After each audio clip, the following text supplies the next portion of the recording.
Bonjour les amis, bienvenue à un autre épisode de Ukulele Aerobics. Aujourd'hui, semaine 2, jour 6, c'est la journée Licks and Riffs, ou autrement dit, petites phrases musicales que nous pouvons saupoudrer dans nos chansons.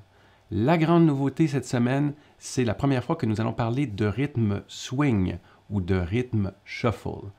Malheureusement, je n'ai pas trouvé de traduction française adéquate, alors comme d'habitude, ce que ça veut dire, c'est que je vous invite à prononcer ces mots avec l'accent français qui vous convient.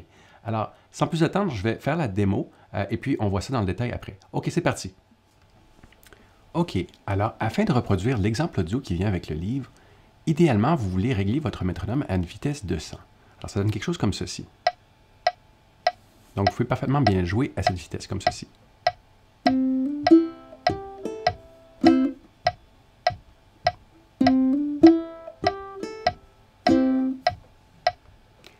Pour ceux et celles qui ont la version pro du métronome, je vous propose plutôt d'utiliser le mode avancé. Donc, on clique sur la note bleue et puis on choisit le mode où chaque clic va maintenant représenter une croche swing. Ça va vous donner plus de références et vous aider à développer votre sens du rythme swing, comme ceci.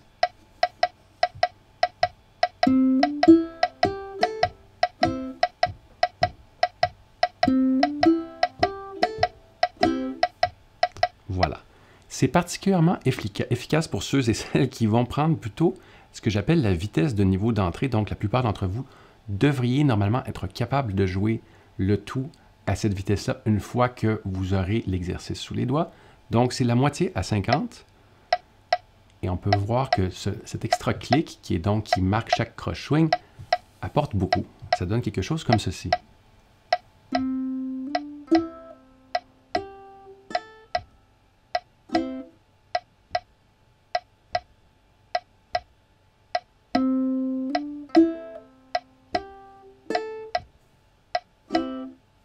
Et voilà. Donc, ça fait le tour de la démo. On va passer à l'explication plus en détail. C'est parti.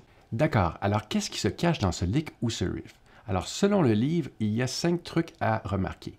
Premier truc, c'est que c'est un lick qui utilise quoi? La fameuse gamme de Do pentatonique majeur en position ouverte que nous avons vue précédemment, celle-ci.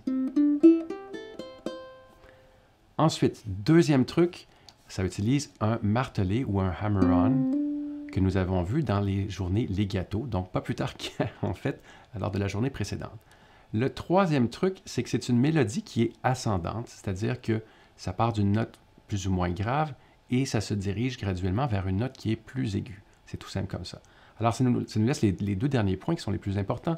Le quatrième point, c'est que ça utilise un rythme qu'on appelle un rythme shuffle ou swing. Alors, c'est ce que je vous explique à l'instant. Qu'est-ce que ça veut dire un rythme shuffle ou swing exactement? C'est que c'est un rythme où, plutôt que d'avoir deux croches qui sont égales, c'est-à-dire 1 et 2 et 3 et 4, les deux croches ne seront pas égales. Ça peut rappeler peut-être un peu, enfin c'est mon imagination, le galop d'un cheval. Alors ça a plutôt l'air de 1 et 2 et 3 et 4 et 1 et 2. Donc ça swing, comme on dit en bon québécois. Ce genre de rythmique-là, on retrouve ça plus souvent au niveau du blues ou du jazz, mais pas exclusivement. Alors, faut pas s'imaginer que c'est limité à ça. Donc, comment ça fonctionne exactement? La rythmique swing est basée sur un concept de triolet. Alors, on se rappelle triolet, triolet, ou 1, 2, 3, 1, 2, 3, ou en anglais 1 and 2 and 3, et ainsi de suite. Donc, c'est une base de 3. Donc, à chaque 3 subdivisions, on tape le pied. Donc, 1, 2, 3, 1, 2, 3, 1, 2, 3, et ainsi de suite. Donc, qu'est-ce que c'est le rythme swing? Alors, comme on peut le voir ici, c'est que les croches, et souvent d'ailleurs, c'est noté comme ceci, les croches, plutôt que d'être égales, la première des deux croches est un peu plus longue, et la deuxième, forcément, un peu plus courte. Concrètement, si on comptait 1, 2, 3, c'est comme s'il y avait une liaison, c'est-à-dire quelque chose qui scotche ensemble la note numéro 1 et la note qui est sur le « et » ici. 1 and 2. Donc le 1 and, on ne joue pas le and. Donc ça ferait 1 and 2 and 3 and 4. Ou triolet, triolet, triolet. Alors, donc, essentiellement, une autre façon de le voir que j'aime bien utiliser, c'est long, court, long, court, long, court, long. Ou encore une fois, si vous avez par exemple des chevaux dans votre famille, c'est mon cas en tout cas, le fameux galop du cheval. Ça fonctionne très bien, peu importe ce qui fonctionne avec vous. Plus spécifiquement, cet exercice utilise cette rythmique qu'on peut voir ici en bas, qui est encore une fois très très similaire à ce qu'on avait vu auparavant. Donc, on se rappelle qu'avec des croches normales, ça ferait quelque chose comme 1 et 2, 3 et 1 et 2, 3 et. Mais puisqu'on utilise un rythme swing ou shuffle, ça donne plutôt quelque chose comme ceci. 1 et 2, 3 et 1 et 2, 3 et ainsi de suite. Ce qui est intéressant, c'est que si vous avez la version avancée du métronome, je vais le mettre en croche ici. Donc, je clique sur la note bleue pour vous donner vraiment une autre perspective sur la différence entre les deux. Alors ça, c'est des croches qui sont dites straight, en bon français, ou des croches normales plutôt. Donc, 1 et 2 et 3 et 4 et 1 et 2. Alors que les croches swing ou shuffle, qui sont juste en dessous, ici, ça donne plutôt quelque chose comme ceci. 2 et 3 et 4 et 1 et 2 et 3. C'est un peu comme si c'était des croches paresseuses. Je ne sais pas si c'est une bonne façon de le dire. Donc, ça fait le tour du rythme swing à un niveau d'explication très de base. Je vous invite à le pratiquer. La dernière chose, le 5e truc dont le livre nous parle, je vais revenir à ma caméra parce que j'ai plus besoin de cet écran. Voilà, alors je suis sorti de ce petit carré pour revenir au truc principal. Donc, c'est qu'il y a des subtilités dans ce petit lick. La première subtilité, c'est qu'en fait, j'aurais pas dû, j'y retourne. Alors, c'est comme si j'étais jamais parti. Vous pouvez constater ici ce nouveau symbole qu'il y a qui s'appelle quoi? Un soupir. Alors, qu'est-ce que c'est un soupir?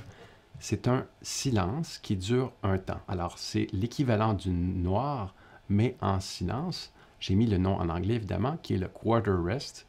Ça équivaut un temps, donc c'est la raison pour laquelle vous voyez ce symbole qui ressemble un peu à une moustache qu'on aurait mis sur le côté. Dans la mesure suivante, dans le livre, il y a également un autre symbole qu'on appelle une demi-pause, qui est encore une fois un silence qui dure 2 temps, ou autrement dit, c'est l'équivalent version silence d'une blanche. Donc, c'est une des nuances qu'il y a dans cet exercice qui est le 5e point. Donc, il y a des subtilités. Et le fait d'avoir ce soupir avant de jouer le dernier accord, c'est très important. C'est ce qui donne l'espèce d'effet de swing, à mon avis. Par ailleurs, si vous remarquez bien, si vous regardez sur la partition du dernier accord, qui est un accord de Do, vous allez voir qu'il y a un tout petit point sous le Do. Alors, ce petit point signifie staccato. Ou autrement dire, vous devez couper le son le plus rapidement possible. D'ailleurs, c'est vrai également au niveau du silence. Alors, comment on fait pour un silence? Alors, ce qu'il faut faire, idéalement, venez déposer votre main ici, sans nécessairement appuyer trop fort. Alors, je vais changer de caméra pour vous montrer un peu mieux de quoi il s'agit.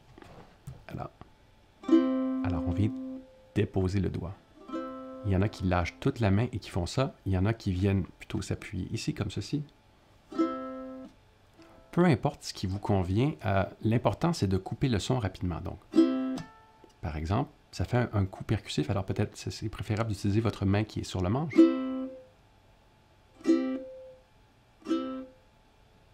Alors voilà, c'est ce qui est pour le staccato. Donc, on se rappelle, le staccato, c'est carrément l'inverse du legato. Alors, c'est un son qui est brut et bref.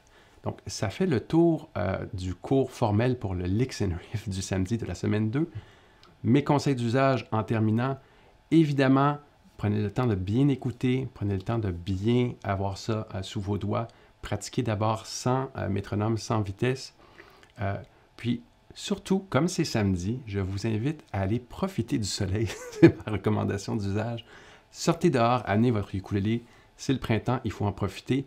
Alors sur ce, on se voit demain, dimanche, pour un cours fourre-tout. Alors c'est une surprise, c'est pas tant de surprise, vous avez qu'à regarder ce qui est dans l'épisode de demain, dans votre bouquin.